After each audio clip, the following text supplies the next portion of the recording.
Hello everyone, welcome to my YouTube channel once again. आज हम बात करने जा रहे हैं क्लास 11th की, जिसका पहला चैप्टर है समुच्चय गणित का।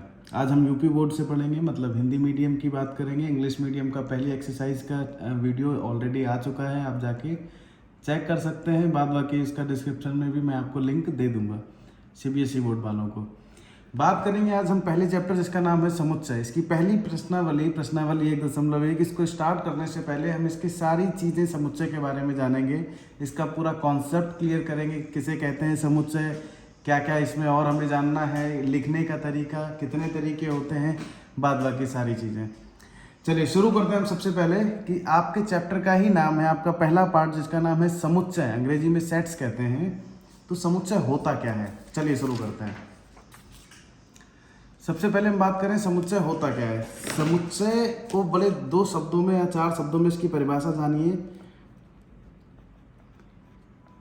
सुपरिभाषित समूह, समूह को अंग्रेजी में कलेक्शन या ग्रुप भी कहते हैं, मतलब ये ग्रुप का नाम है, क्लियर है ना। लेकिन किस तरीके का ग्रुप है, बस आपको यही जानना है कि ये एक सुपरिभाषित समूह है। हालांकि सुपरिभाषित शब्द अपने आप में इतना अच्छा है कि सुपरिभाषित से आप एग्जैक्ट समुच्चय का मतलब नहीं समझ सकते। चलिए सुपरिभाषित को भी समझते हैं। अब एक लाइन जो मैं यहाँ बोलने वाला हूँ, इसको आप याद रखिएगा, कभी समुच्चय पहचानने में गलती नहीं करेंगे। और पहली प्रश्नावली में आपको केवल समुच्चय से रिलेटेड संबंधित चीज़ें ही हैं कि समुच्चय है या नहीं है, या उसको लिखने का तरीका, केवल इन्हीं चीज़ों पर, इसमें कोई सवाल नहीं है। चलिए सुपरिभाषित का मतलब क्या होता है।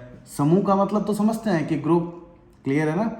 समूह, संग्रह, कलेक्शन एक ही बात है। लेकिन सुपरिभाषित का मतलब यहाँ से ये है कि अगर हम किसी ग्रुप की एक बात करें, उसमें जितने भी अवयव हैं, जितने भी जो भी हो सकता है, व्यक्ति हो सकते हैं, नंबर्स हो सकते हैं, या इसके अलावा भी कुछ हो सकता है।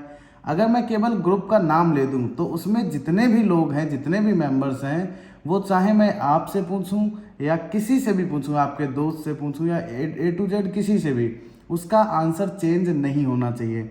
अब इस बात को भी थोड़ा समझते हैं। जैसे कि मैं आपसे ये बोल दूं कि 1 से लेकर 10 तक प्राकृतिक संख्याओं का समूह बताइए। 1 से लेकर 10 तक प्राकृतिक संख्याओं का समूह, तो आप क्या बताएंगे? 1 2 3 4 5 6 7 8 9 10, क्लियर है ना। अगर मैं किसी से भी ये पूछूंगा कि 1 से लेकर 10 तक प्राकृतिक संख्याओं का समूह, तो कोई भी यही बताएगा, क्योंकि 1 से 10 तक यही होता है, क्लियर है ना। इसका मतलब ये आंसर किसी से भी पूछेंगे चेंज नहीं होने वाला है। तो ये जो ग्रुप है, ये जो संग्रह है, 1 से लेकर 10 तक प्राकृतिक संख्याओं का समूह, ये एक समुच्चय है।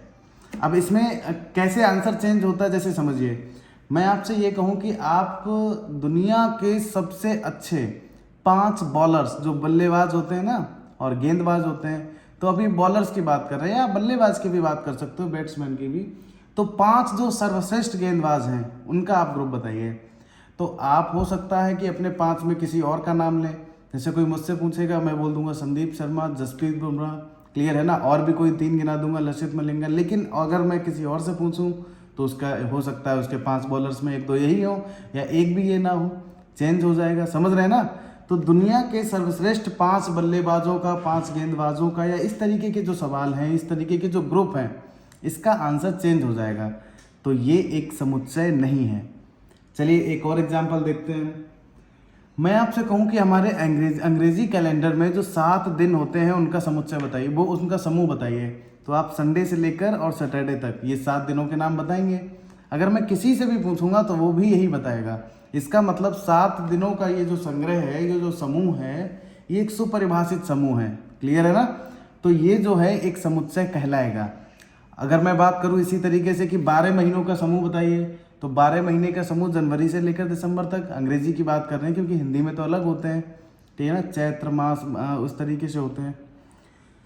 तो वो मैं किसी से भी पूछूंगा अंग्रेजी के 12 महीनों का नाम, तो वो वही बताएगा। तो इसका मतलब ये जो है हमारा, ये भी एक समुच्चय है। आपके जो पहले प्रश्नावली में पहला सवाल है, जिसमें आपको कई तरीके की स्टेटमेंट दे रखी हैं और आपसे पूछा गया कि ये समूह बताइए समुच्चय है या नहीं है। चलिए उस पर हम आएंगे, बाद बाकी हम देखते हैं कि इसको लिखते कैसे हैं। समुच्चय को जो रिप्रेजेंट करने का तरीका होता है, इसको लिखने का तरीका होता है, ये 2 तरीके होते हैं, इसको ध्यान से समझिए।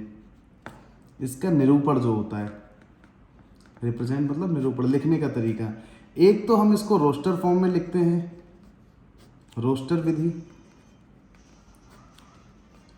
और एक होता है इसमें समुच्चय निर्माण विधि, समुच्चय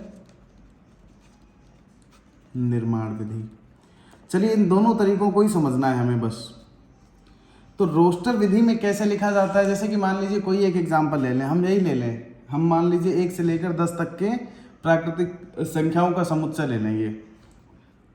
सबसे पहले तो रोस्टर विधि में याद रखिए कि समुच्चय का एक नाम दिया जाता है। जैसे मान लो हम ए दे दें, यहाँ पे ए दे सकते हैं, बी दे सकते हैं, पी दे सकते हैं, लेकिन क्या देंगे, कोई भी अंग्रेजी का अल्फ़ाबेट, और जो कि हमेशा बड़े अक्षर में ही लिखा जाएगा, ये याद रखिए।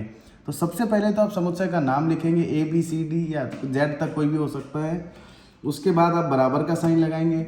यहाँ तक क्लियर है। और ये हमेशा याद रखना कि समुच्चय का जो निरूपण करते हैं हम, चाहे वो हम रोस्टर विधि से करें या समुच्चय निर्माण विधि से, जो अक्षर हम देते हैं वो हमेशा बड़ा अक्षर ही होगा। पहली चीज़ तो ये याद रखनी है।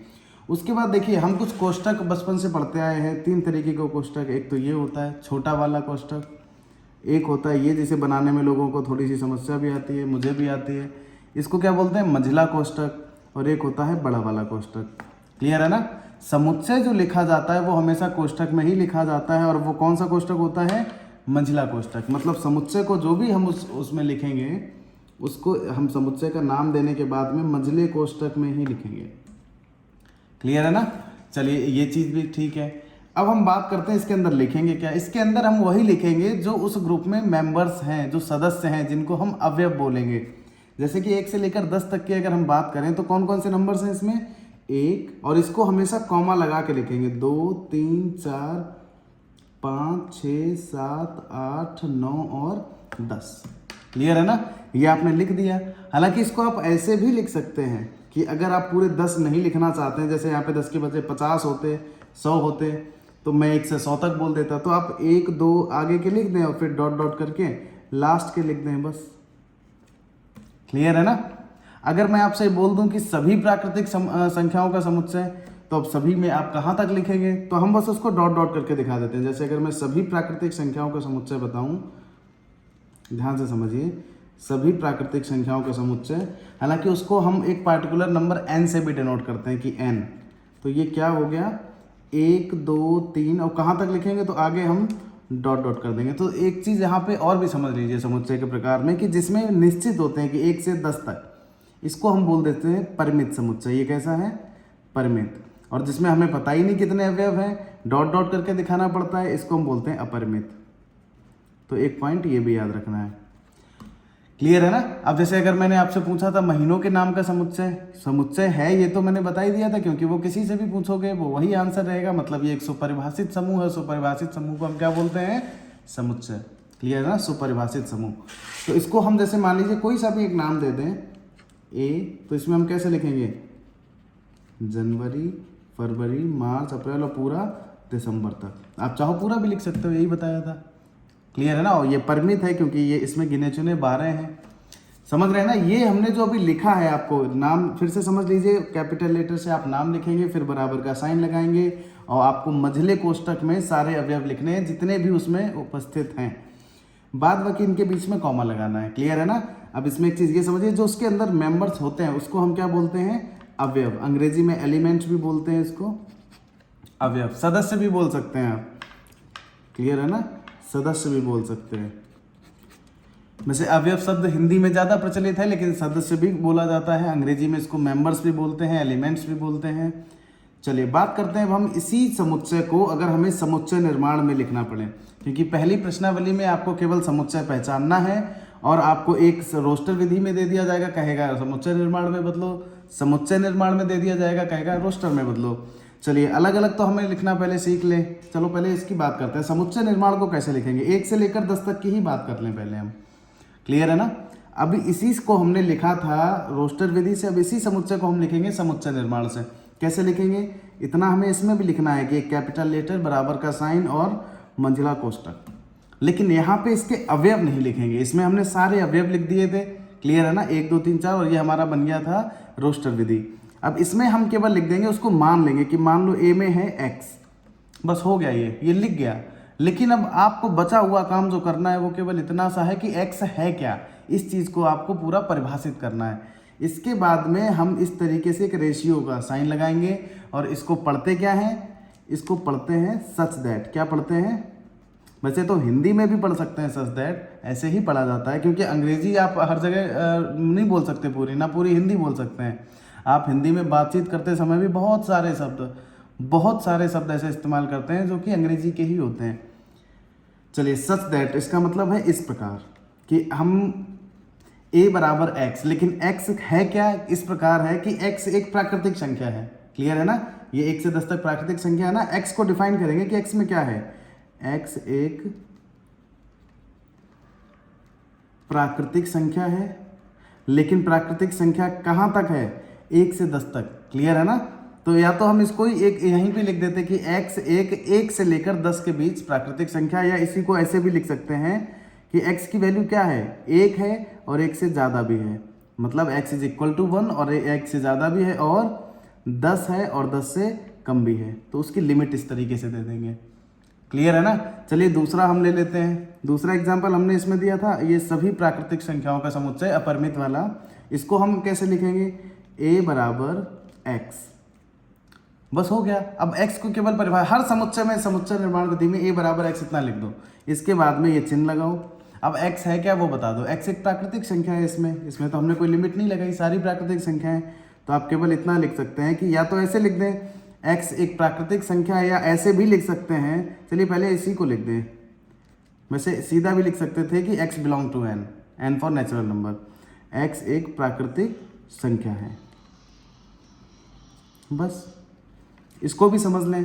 इसको हमने लिखा था a से लेकर a बराबर जनवरी फरवरी दिसंबर तक, इसको समुच्चय निर्माण में लिखना पड़े तो कैसे लिखेंगे, a बराबर x, यहाँ तक तो लिख ही दें। क्लियर है ना। अब बचा क्या है, x को डिफाइन करना। x क्या है, x एक महीने का नाम है, वो भी अंग्रेजी महीने का नाम है। क्लियर है ना, तो आप बस यही लिख देंगे, x एक अंग्रेजी महीने का नाम है, बस लिख गया। तो समुच्चय निर्माण में और रोस्टर विधि में कोई कठिनाई नहीं है, बस आप थोड़ा सा इसको समझ लें। अब इसमें 2-3 चिन्हों का आप यूज और देख लें, जैसे कि मान लीजिए आपको ये 2 चिन्ह और लगाने के लिए मिलेंगे, या इसके बिना तो है ही नहीं समुच्चय, तो ये और समझिए आप कि एक तो ये होता है, ठीक है ना, इसका मतलब होता है बिलोंग्स टू। क्या होता है, बिलोंग्स टू। वैसे तो इसको हिंदी में भी जब हम पढ़ेंगे बिलोंग्स टू पढ़ सकते हैं और पढ़ते हैं, लेकिन इसका मतलब होता है हिंदी में कि निहित है। निहित है अपने आप में एक अच्छा शब्द है, तो इसको और अगर हम शुद्ध हिंदी मतलब बिल्कुल आसान शब्दों में समझें, इसका मतलब है उसके अंदर है। अब किस तरीके से इसका यूज़ करेंगे, जैसे एक समुच्चय है, ए से लेकर यहाँ 10 तक इसमें अवयव हैं, तो अगर मैं 4 की बात करूँ, 4 है ना इस समुच्चय में, ये है, 3 भी है, 1 भी है, तो अगर मैं इसमें इस तरीके से बोलूँ कि 4 जो है वह बिलोंग कर रहा है ए में, 4 बिलोंग्स टू ए। क्लियर है ना। अगर यहीं पे मैं बात करूं 11 तो नहीं है इसमें, 10 तक ही है, तो 11 के लिए हम एक साइन लगाएंगे, ये बिलोंग्स टू के बाद इसको काट देंगे। काटने का मतलब हमेशा नहीं होता है, जैसे ये बराबर का साइन है, अगर ये लगा दिया तो बराबर नहीं, तो वैसे ये बिलोंग्स टू और नहीं लगा दिया मतलब 11 डज नॉट बिलोंग टू ए, इसको क्या पढ़ेंगे, डज नॉट बिलोंग टू। वैसे ज़्यादातर लोग इसको, कई सारे लोग डज नॉट बिलोंग टू, इसको नॉट बिलोंग्स टू भी पढ़ देते हैं, जो कि ग्रामेटिकली गलत हो जाता है, बोलने के लिए आप बोल सकते हैं।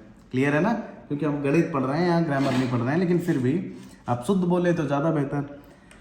तो अब जैसे इसी में ले लीजिए आप, 1 से लेकर और अनंत तक है इसमें, क्योंकि सारी प्राकृतिक संख्याएं हैं। तो अगर हम 50 की बात करें तो 50 इस n में है ना, 50 बिलोंग्स टू n, इसको इस तरीके से लिखेंगे। लेकिन क्या इसमें माइनस का कोई नंबर होगा, नहीं होगा, प्राकृतिक संख्याओं में माइनस नहीं होता है, वो पूर्णांक में आता है। तो अगर मैं बात करूं -2, ये बिलोंग नहीं करता है n में, तो बस इसको बिलोंग्स टू और डज नॉट बिलोंग टू का मतलब समझ गए आप कि वो उसके अंदर है और ये अवयव इस समुच्चय में नहीं है। यहाँ पे हम समुच्चय का नाम लिखते हैं जो हम a और b या p या किसी भी तरीके से दर्शाते हैं। 2 चीज़ें क्लियर हैं। अब हम बात करने जा रहे हैं इसमें पहली प्रश्नावली का पहला सवाल। आ जाइए सवालों से समझते हैं और बेहतर समझेंगे। पहला सवाल आपका क्या है इसमें कि निम्नलिखित में से कौन से समुच्चय हैं तथा उत्तर का औचित्य बताइए। कि अगर आप बता रहे हैं कि ये समुच्चय है तो क्यों है, और अगर बता रहे हैं कि नहीं है तो क्यों नहीं है। तो आ जाइए, सबसे पहले जिक्र करते हैं इसके पहले सवाल की। जे अक्षर से शुरू होने वाले वर्ष के सभी महीनों का संग्रह। वर्ष के जितने भी महीने होते हैं उसमें जे से कितने शुरू होते हैं?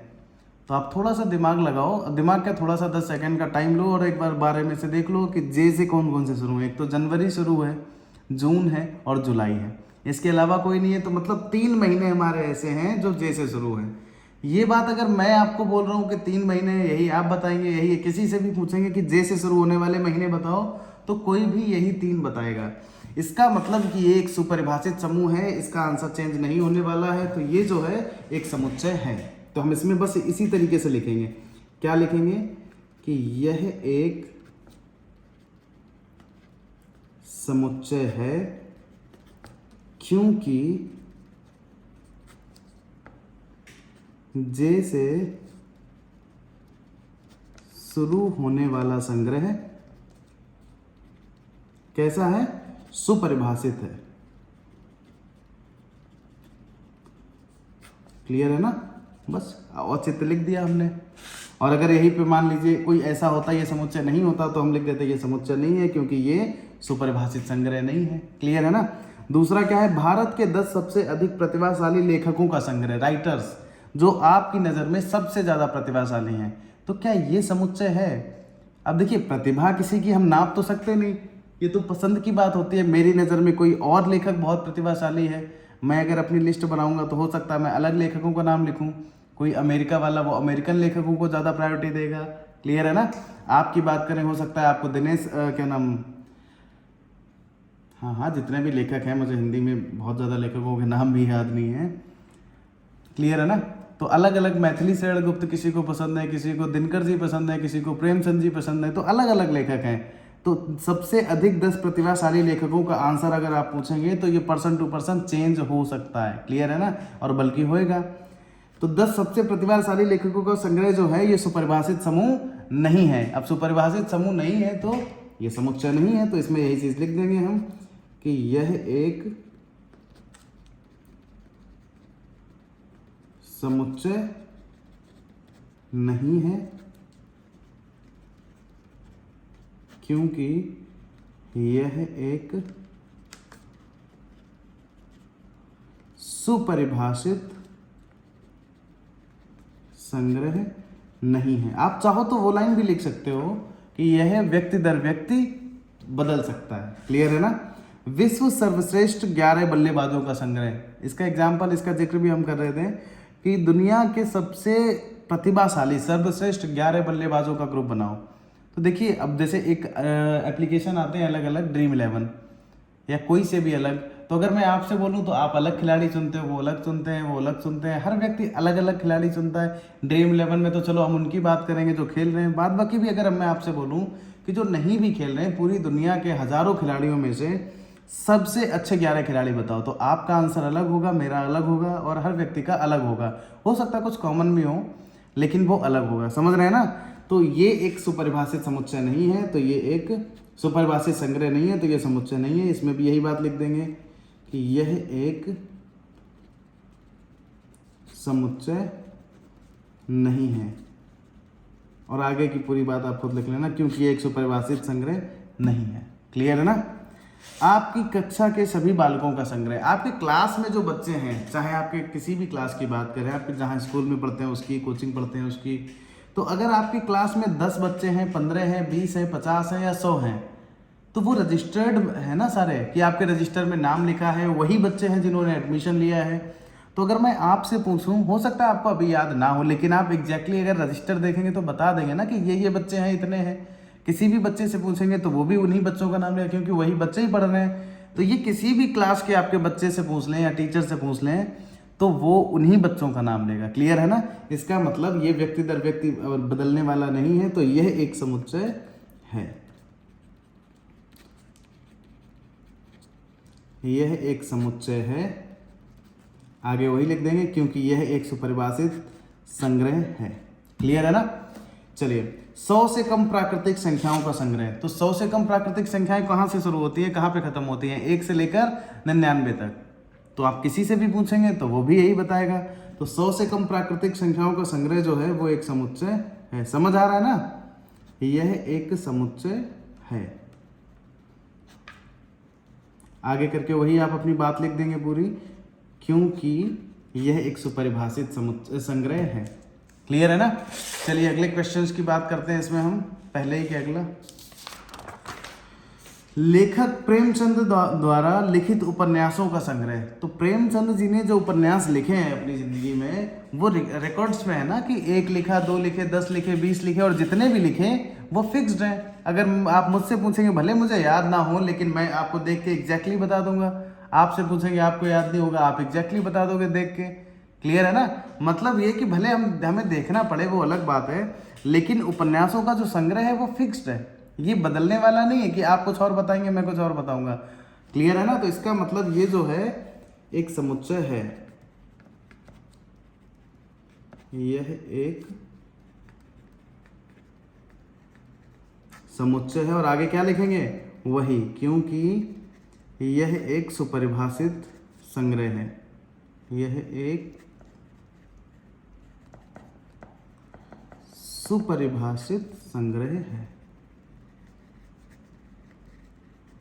सभी समपूर्णांकों का संग्रह। समपूर्णांक समझते हैं, पहले तो सम समझिए, 2, 4, 6, 8, 10 जो 2 से विभाज्य होते हैं सम कहते हैं। पूर्णांक आपके प्लस में भी होते हैं, माइनस में भी होते हैं।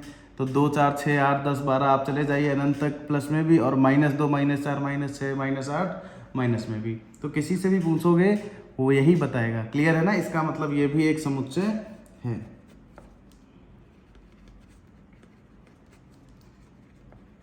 यह एक समुच्चय है, आगे वही लिख देंगे, क्योंकि यह एक सुपरिभाषित संग्रह है।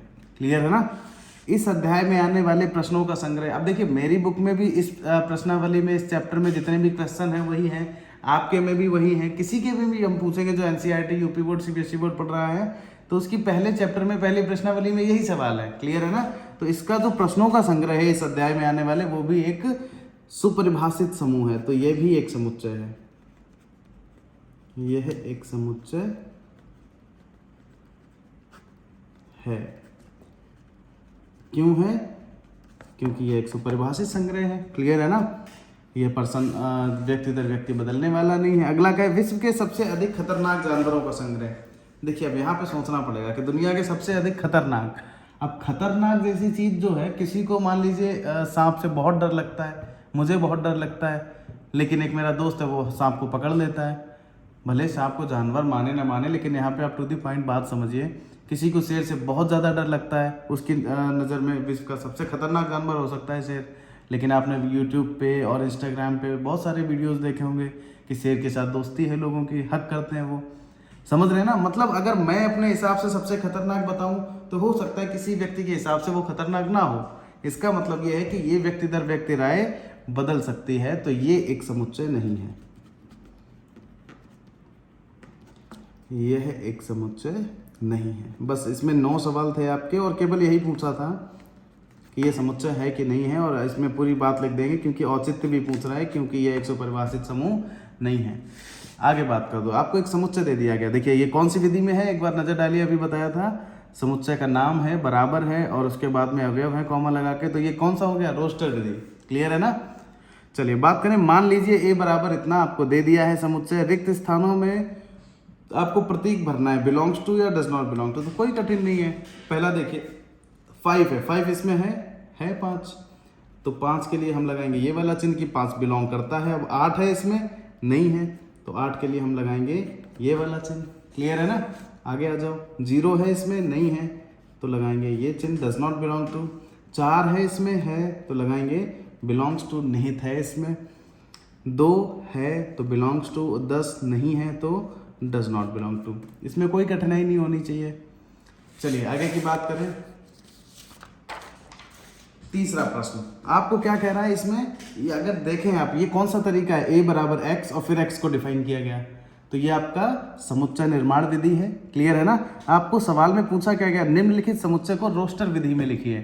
रोस्टर विधि में कैसे लिखते हैं, कॉमा लगा के उसके अवयवों को। तो इसमें पता करो पहले कौन से अवयव हैं। समुच्चय तो हम लिख देंगे a बराबर, और हम लिखना शुरू कर देंगे, लेकिन पहले समझ लें कि x में आएगा क्या।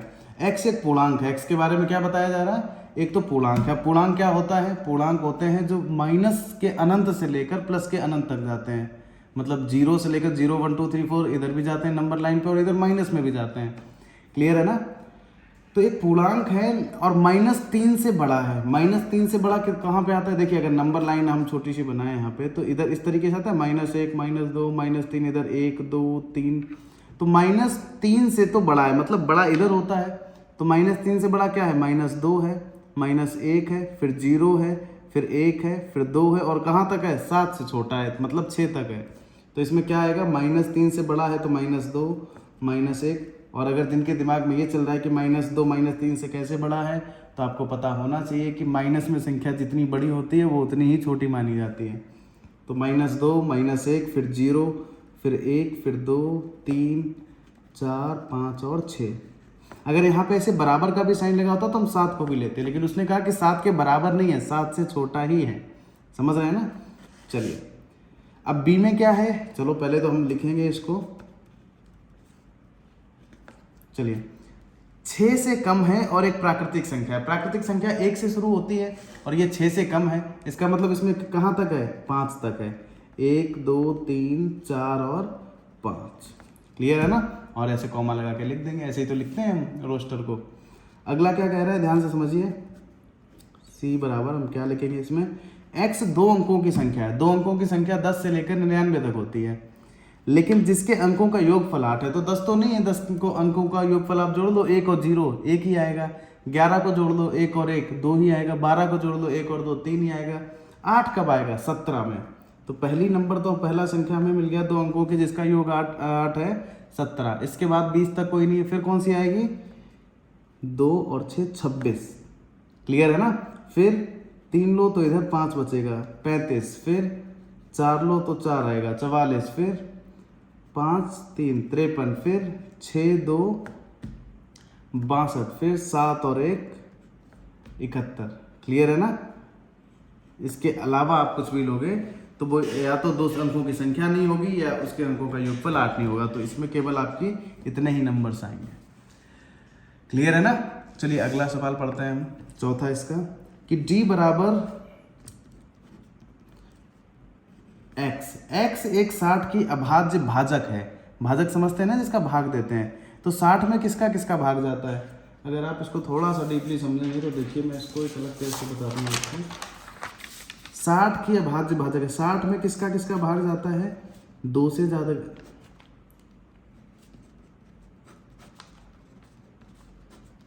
इतनों का जाता है। 2 का 2 का 3 का 5 का।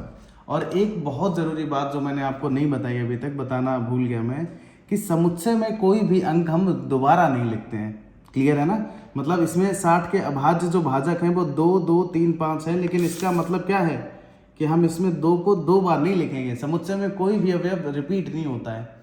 तो 2 और 2 दोबारा नहीं लिखेंगे, तो एक 3 का भाग इसमें जाता है और 5 का जाएगा, तो 12 का भी। लेकिन 12 जो है वो आपकी अभाज्य नहीं है। यही केवल 3 ऐसे हैं जो अभाज्य हैं। चलिए अगला क्या है कि ई में आपको क्या लिखना है। ई में जो अवयव है वो ट्रिग्नोमेट्री शब्द के सभी अक्षरों का समुच्चय है। तो ट्रिग्नोमेट्री में कौन कौन सा अक्षर है? एक तो टी है, आर है, आई है, जी है, एन है, ओ है, एम भी है, अब ई है। क्लियर है ना? अब टी है, टी को हम लिख चुके हैं। क्लियर है ना? तो टी छोड़ दो। आर है, आर भी हम लिख चुके हैं यहाँ पे। वाई है, वाई लिख लो। क्लियर है ना? जितने भी अक्षर हैं लिख लो, बस जो रिपीट वाले थे उनको छोड़ दो। अगला क्या है? एफ। एक ऐसा आपको समुच्चय दिया गया है जिसके में बैटर शब्द के सभी अक्षरों का समुच्चय है। तो बैटर में कौन कौन से अक्षर हैं? एक बी है, ई है, टी 2 बार है, 1 बार लिख लो, ई लिख चुके हैं और आर, बस लिख दिया। क्लियर है ना?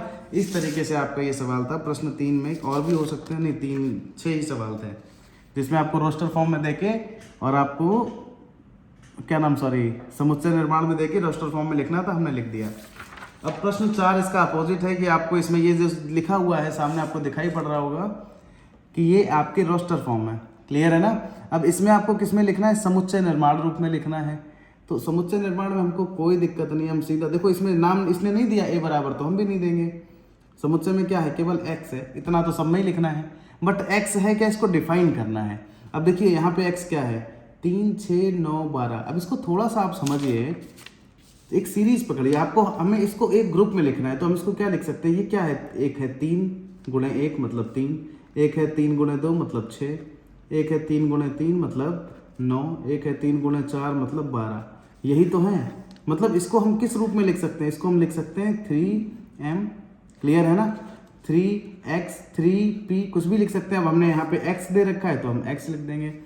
चलिए, हमने x क्या है यहाँ पे, x जो है x बराबर 3m मान लो, लेकिन m क्या है यहाँ पे, m की वैल्यू जो है 1 से लेकर 4 के बीच में है, क्लियर है ना।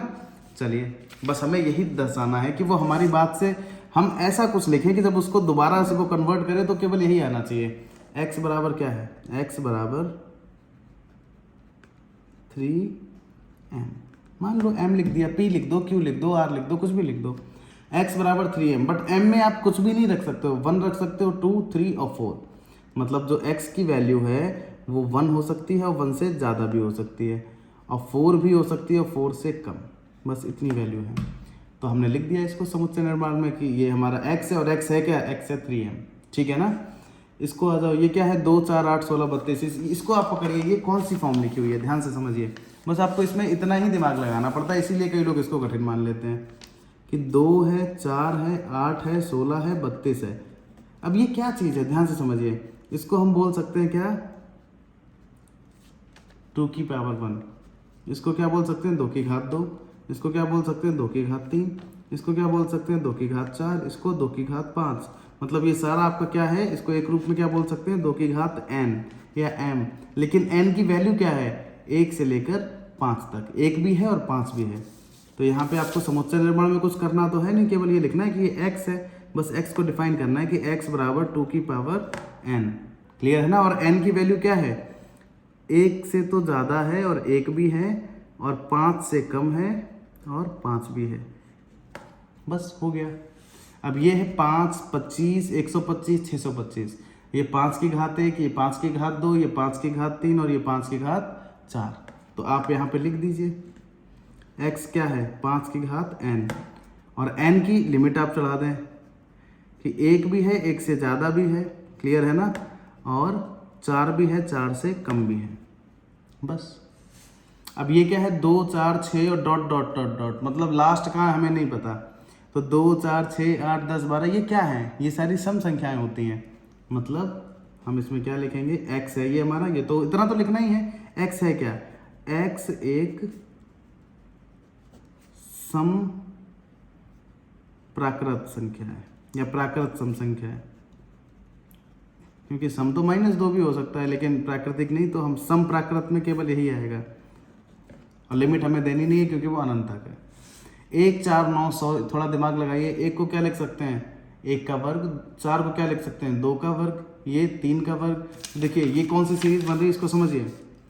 ये है 1 का स्क्वायर, 4 को लिख सकते हैं 2 का स्क्वायर, 3 का स्क्वायर, 4 का स्क्वायर, लास्ट में 100 है मतलब 10 का स्क्वायर, सबका स्क्वायर ही दे रखा है, तो इसको हम क्या बोल सकते हैं, n स्क्वायर, सबका स्क्वायर ही तो है, और n की वैल्यू 1 से 10 तक है।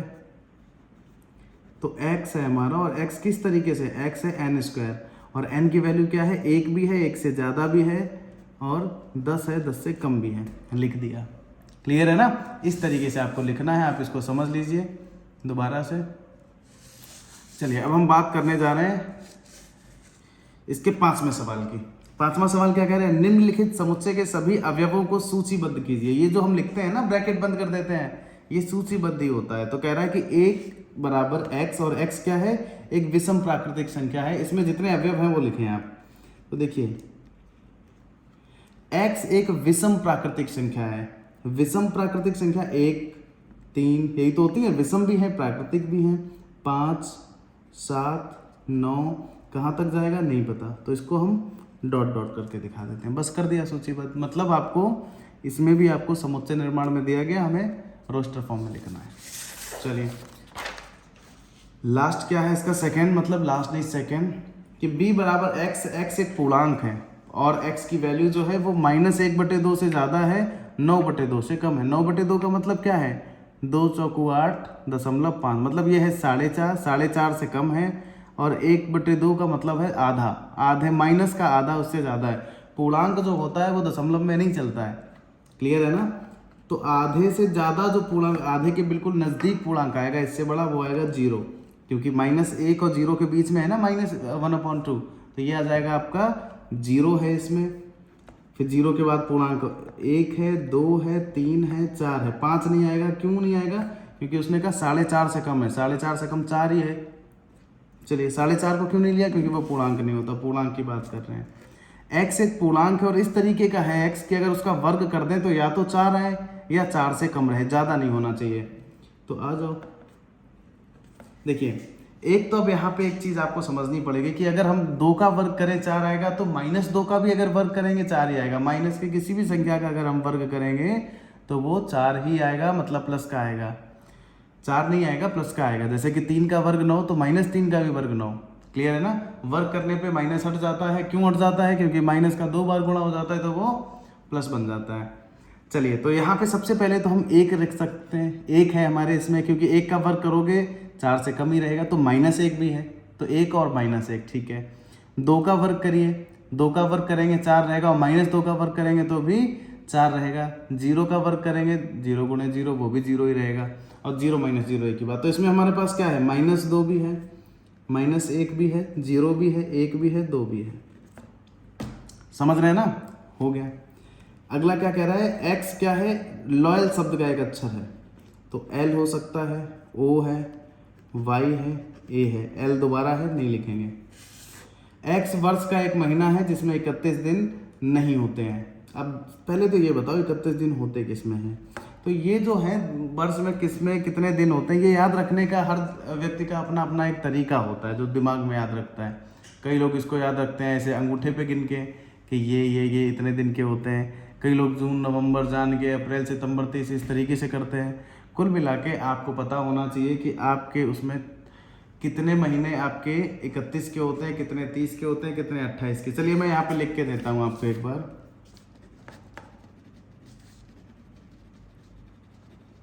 जून, नवंबर, अप्रैल, सितंबर, ये 4 महीने केवल आपके होते हैं 30 दिन के। और एक जो फरवरी होता है ये 28 या 29 का होता है, वो डिपेंड करता है कि ये कौन सी साल है। और बचे हुए जितने भी हैं, 4 1 5 निकल गए, कितने बचे? 7 बचे, ये होते हैं 31 के। तो अब ये एक सवाल क्या कह रहा है कि वर्ष का एक ऐसा महीना जिसमें 31 दिन नहीं होते हैं। तो और तो ये जो 7 बचे हैं इनमें 31 दिन होते हैं, 7 किस में नहीं है? जून में, नवंबर में, अप्रैल में, सितंबर में, फरवरी में। वही लिखने हैं आपको, शुरू से लिखते हैं। फरवरी, अप्रैल, जून, सितंबर और नवंबर। आप हिंदी में भी लिख सकते हैं, अंग्रेजी में भी, वो इशू नहीं है। क्लियर है ना? अगला क्या कह रहा है कि x जो है क्या है? अंग्रेजी वर्णमाला का एक व्यंजन है। व्यंजन समझते हैं ना? 5 होते हैं स्वर, A E I O U, और इसके अलावा 21 व्यंजन होते हैं। लेकिन के से पहले आता है, तो के से पहले कौन कौन आता है? ए आता है, लेकिन ए तो हमारा व्यंजन है नहीं, तो बी हो गया, सी हो गया, डी हो गया, ई हमारा व्यंजन होता नहीं है, स्वर होता है, छोड़ दो, एफ, जी, एच, आई छोड़ दो, जे। क्लियर है ना? के से पहले का लिखना है, ना कि के। तो के से पहले इतने ही हमारे होते हैं, जो हमने छोड़े हैं 2-3 वो हमारे व्यंजन है नहीं, ए ई आई। चलिए लास्ट सवाल क्या है इसका कि मिलान कीजिए। आपको एक तरफ दे रखा है रोस्टर फॉर्म में, एक तरफ दे रखा है समुच्चय निर्माण में। तो आपको बस देखना है कि कौन सा कहाँ पे है। इधर देखिए, पहला इसको पढ़िए और जो भी हो मिलाते जाइए। x क्या है? x एक अभाज्य संख्या है और 6 की भाजक है। तो इसमें जरा देखो 6 के भाजक कौन कौन से हैं। इसका तो कोई मतलब नहीं है, इसका भी कोई मतलब नहीं, यहाँ पे 2 हो सकते हैं। अब 6 की भाजक तो देखो 2 और 3 भी है, और 1 2 3 6 भी है, लेकिन इसने एक शब्द और भी बोला कि अभाज्य है। तो इसमें देखो 6 जो है वो अभाज्य नहीं है, क्योंकि ये 2 से कटता है। क्लियर है ना? अभाज्य किसी से नहीं कटना चाहिए। इसका मतलब ये जो ए से मिला है वो ये है। इसको अगर मैं यहाँ पे लिखना चाहूँ तो पहले का हो गया, क्या नाम, पहला क्या, यहाँ पे समझ लीजिए, दूसरे का हो गया ए। अब देखिए x 10 से कम एक विषम प्राकृतिक संख्या, एक तो 10 से कम है और विषम है। तो देखिए 10 से कम विषम ये लिखिए, 1 3 5 7 9, तो ये तो आपका b हो गया। मतलब चौथे का बी है। क्लियर है ना। x एक प्राकृतिक संख्या है और 6 की भाजक है। इसमें अभाज्य शब्द नहीं लिखा, तो देखो प्राकृतिक संख्या और 6 की भाजक है, तो ये आपका हो गया पहला सी से। और ये दूर से दिखाई पड़ रहा है कि मैथमेटिक्स शब्द का एक अक्षर है और मैथमेटिक्स के अक्षर ये लिखे हुए हैं, तो तीसरे का हो गया डी। बस यही आपको मैच करना था इसमें।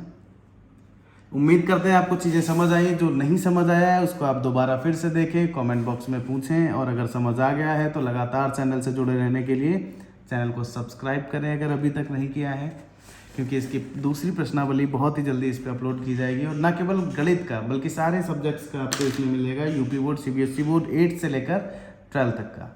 चलिए, वीडियो देखने के लिए धन्यवाद, लगातार जुड़े रहिए।